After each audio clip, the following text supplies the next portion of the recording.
Now that all the load cases are set up, let's go ahead and optimize this design. So I'll click on the Optimize button and show you a few of the options we have here. We can first maximize stiffness, and what this will do is it will or generate a shape that will deflect as little as possible, essentially showing you the exact load paths or where the loads are passing through this design.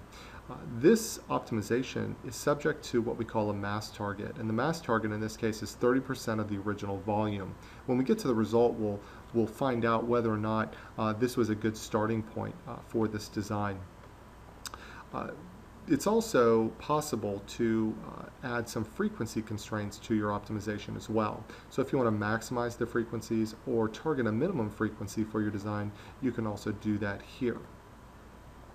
Now, we can also change this over to minimize mass. Now, if you were attempting to find a part that is as light as possible, subject to some stress constraints or something called a displacement constraint, or the ability to limit the displacements of a certain portion of your model, this is the type of optimization you would want to run.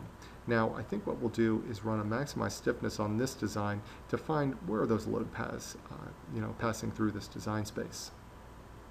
The last option we have here are thickness constraints, and the thickness constraints will dictate how small the features you'll see in the resulting design. In this case, 16 millimeters will be the smallest thickness, and that's about the thickness of this little member here, this surface here. So now from here, we'll go ahead and just click the Run button, and let's just see what the design comes up with without adding any manufacturing type controls.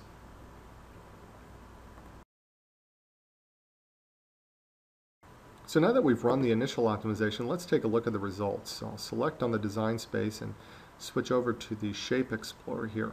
And what we're showing here and what you see here are the results that were generated from the optimization. So everything you see in orange right now are parts of the bracket that you'd want to maintain, okay, that you'd want to keep. Anywhere that's transparent, you could remove that from the final design. And now what you see here is it might be a little hard to manufacture because it's hollow. And when we run optimizations, a lot of times you'll find that structures are hollow inside. It might be a little hard to manufacture. So what we'll do is rerun this using some symmetry and some drawing type techniques to make it a little easier to manufacture.